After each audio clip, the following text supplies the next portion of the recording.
Il est 19h10 en direct sur BFM TV. Une polémique depuis hier. Ce wagon, ce train de la RATP qui a transporté des Roms en banlieue parisienne. Cécile Duflot est en ligne avec nous ce soir. Bonsoir Cécile Duflot. Bonsoir. Merci d'être en direct avec nous. Vous êtes secrétaire nationale d'Europe Écologie Les Verts. On a parlé évidemment de ce qui s'est passé, ce tramway mis à la disposition de la police pour évacuer des dizaines de Roms d'un camp de Seine-Saint-Denis. Quel est votre sentiment sur cette affaire ?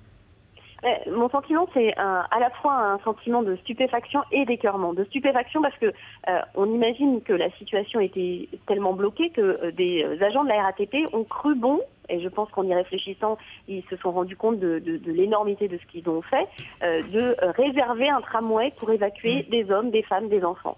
Et en même temps, d'écœurement, parce que la réalité de la situation des Roms en France, et en particulier en Île-de-France, c'est qu'on peut faire différemment que expulser des gens qui sont dans une situation de détresse absolue, qui vont d'un terrain à un autre avec encore moins des faibles affaires qu'ils ont pu ramasser, qu'on sait pouvoir s'occuper de ces familles et on sait pouvoir avoir organisé des villages d'insertion qui fonctionnent. Donc c'est vraiment absolument désespérant ce qui s'est passé hier. Le porte-parole du ministère de l'Intérieur a dit ils n'ont pas été forcés, les forces de sécurité ne sont pas intervenues, tout s'est passé dans le calme et dans la plus grande sécurité.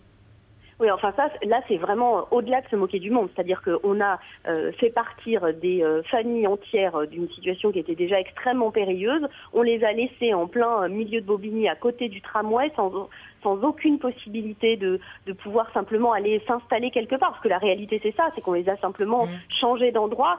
On sait d'ailleurs où est-ce qu'ils ont été évacués, vous savez, vous-même ? A priori, c'est d'eux-mêmes qui se sont rendus en Seine-et-Marne. On ne sait pas exactement, parce qu'il y a des familles qui ont été plus ou moins séparées, qui essayent de retrouver des liens avec les autres. Enfin, c'est inhumain, la manière dont les choses se sont déroulées. Et ces expulsions de camps de Roms sont absolument pas une solution, puisque ils se retrouvent dans un autre endroit, dans une situation encore plus précaire. Mais c'est vrai que la manière dont ça a été géré et l'état d'esprit que ça révèle, c'est-à-dire que personne n'ait réagi à l'inhumanité de mettre ces familles dans un tramway en les emmenant vers un ailleurs dont on ne savait pas vraiment lequel il était, c'est signe qu'il y a une désagrégation des réflexes normaux que devraient avoir, y compris les agents de la RATP. Et c'est ça, moi, que je trouve extrêmement inquiétant. Et c'est que la pression qui est mise par l'État, la pression qui est mise par le gouvernement, les paroles qui ont été dites par le ministre de l'Intérieur créent ce climat extrêmement détestable. Vous dites en substance aussi que peut-être l'UMP court encore après le Front National avec ce type de méthode ?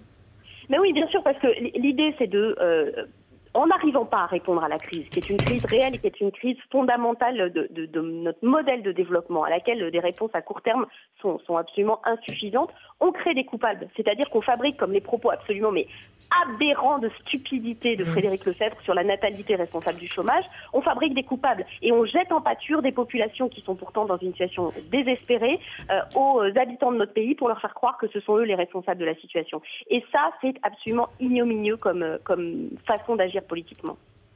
Cécile Duflot, deux questions d'actualité également. La première, évidemment, cette affaire avec la juge Isabelle Prévost-Després, ça n'a effectivement rien à voir, mais je voulais avoir votre sentiment là-dessus. Il y a eu ces déclarations, il y a eu ce livre Sarcoma tué, et puis ce démenti de l'infirmière, ex-infirmière de Liliane Bettencourt.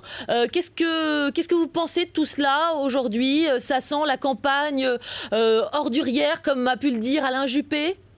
Moi, ce qui m'inquiète surtout, c'est que tant l'infirmière qu'un journaliste de Mediapart aujourd'hui qui a porté plainte font état de menaces de mort, ce qui n'est quand même pas quelque chose d'anodin dans une démocratie. Donc le vrai sujet aujourd'hui, c'est que cette volonté d'approprier l'État pour des intérêts particuliers, ceux de ses amis notamment, a fait du président de la République quelqu'un qui a perdu sans doute un certain nombre de repères.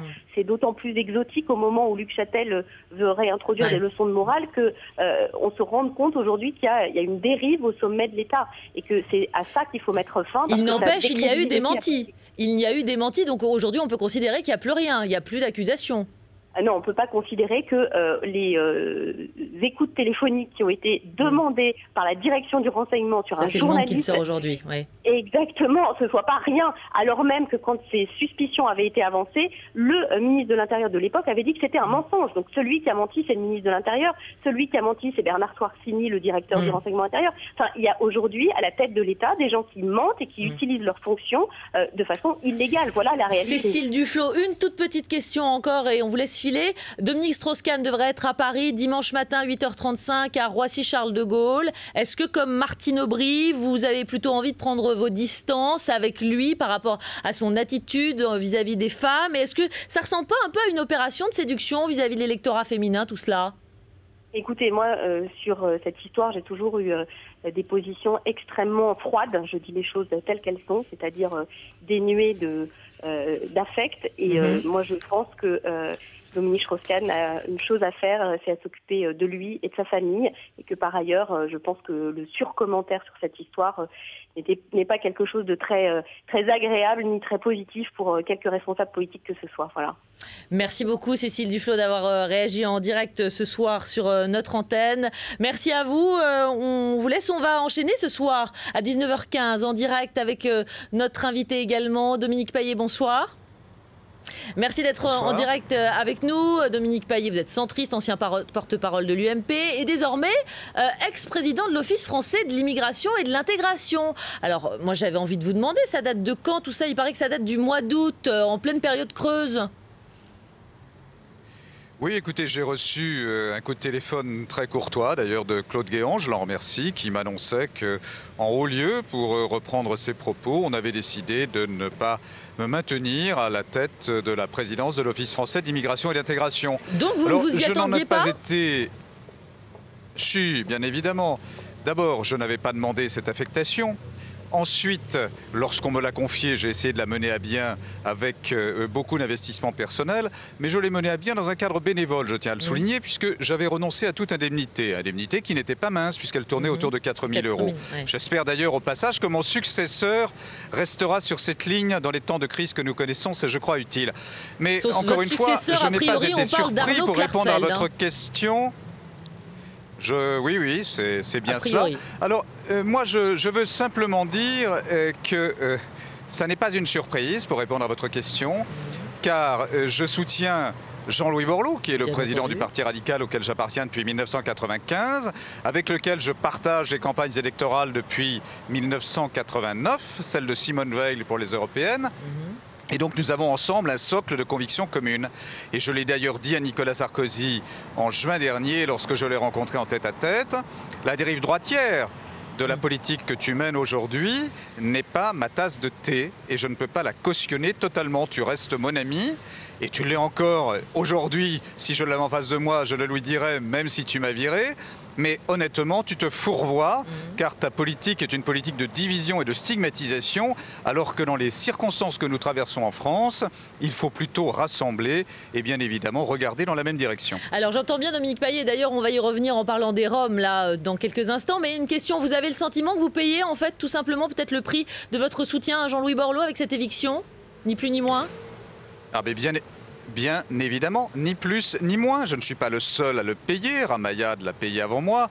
Encore une fois, c'est un paiement qui ne me dérange pas. Je n'avais rien demandé. On me retire ce qu'on m'a donné, dont acte. Et je ne suis même pas amer. Mais je pense que à l'heure à laquelle cela intervient, pour Nicolas Sarkozy, ça n'est pas très bon, car ça donne de l'eau au moulin de ceux qui sont ses détracteurs et qui dénoncent ses comportements autoritaires et son incapacité à rassembler. Alors, vous avez même cité donc effectivement Ramayad avant vous, et puis la suite, vous la connaissez presque, vous êtes visionnaire, vous avez des noms à nous citer, des noms comme ça de personnalités qui pourraient payer le prix fort? Ruth Elkaïev, je lis de temps à autre l'organe officiel de la Sarkozy, qu'est le Figaro, n'est-ce pas?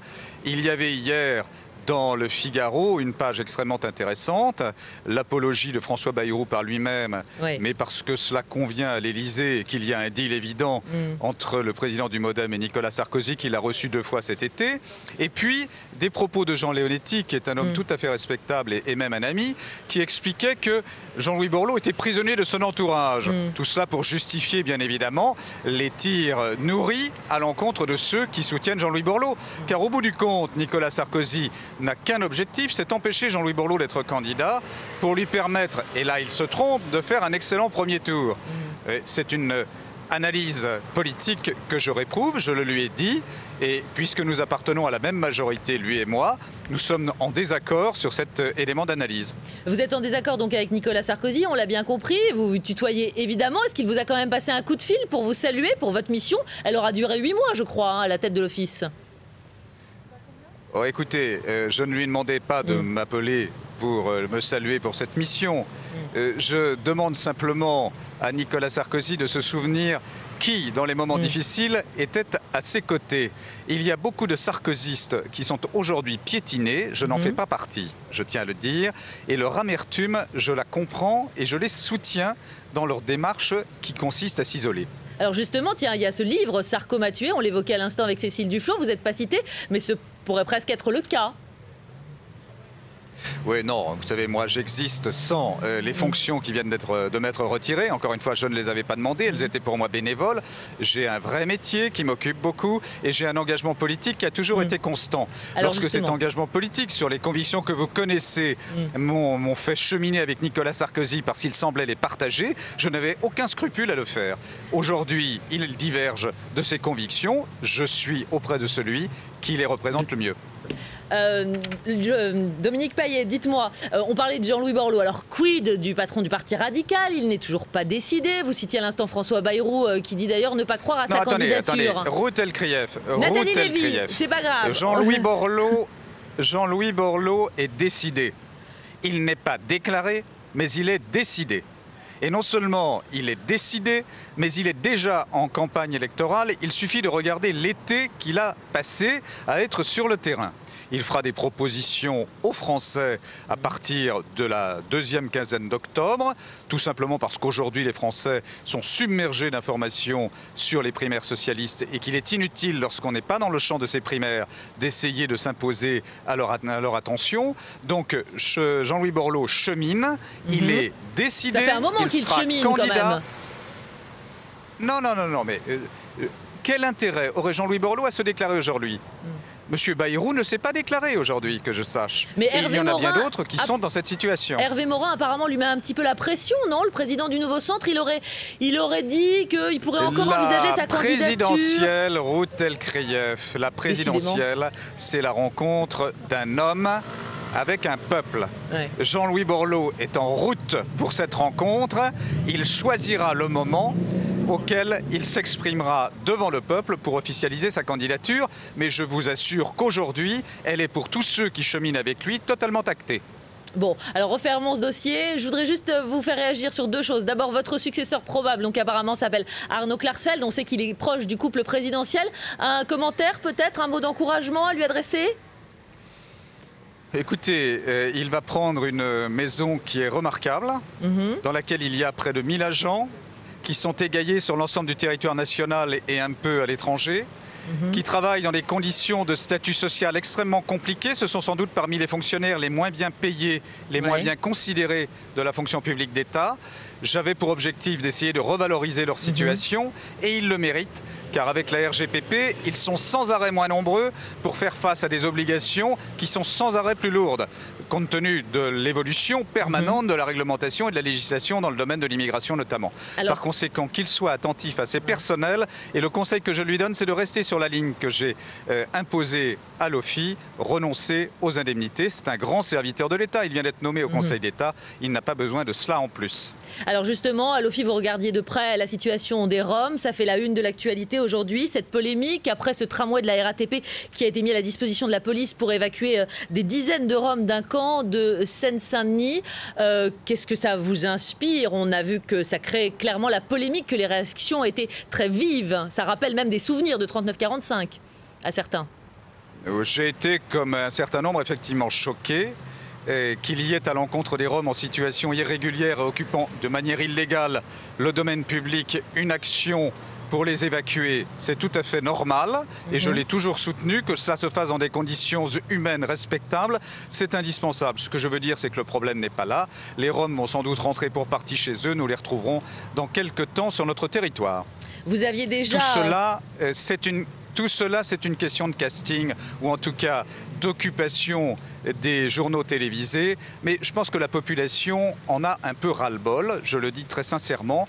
Le jour où on traitera les questions d'immigration en dehors des enjeux politiciens, on arrivera à de bons résultats, j'en suis convaincu. Merci beaucoup Dominique Payet. Merci d'avoir été en direct avec nous ce soir sur BFM TV dans le 19h. Merci à vous.